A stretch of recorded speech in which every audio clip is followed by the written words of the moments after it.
Tari Legong Pengelet. Berikut akan kami bacakan sinopsisnya. Tari Legong Pengelet adalah salah satu jenis tari kekebiaran yang tercipta di Desa Menyali, Buleleng.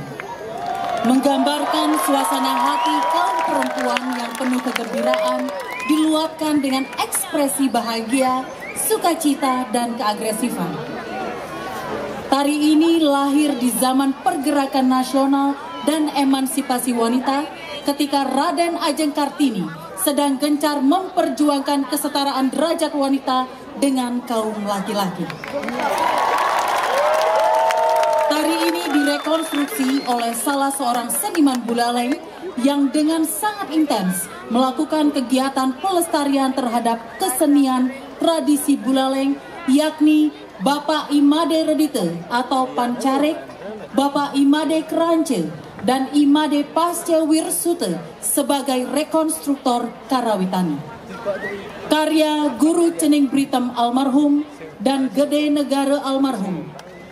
Pembina tabu Imade Pasca Wirsute, Ketut Rediase, dan Kadek Adi Atmaja. Pembina tari Kadek Sevian Artawan dan Ketut Suprismayanti. Penanggung jawab Jero Pasek Menyali, Klian Desa Adat Menyali, dan Perbekal Desa Menyali. Baik hadirin, inilah Tari Legong Pengelet, persembahan Segegong Saraswati Banjardinas Kangenan Desa Menyali, Kecamatan Sawan, Kabupaten Buleleng. Selamat menyaksikan.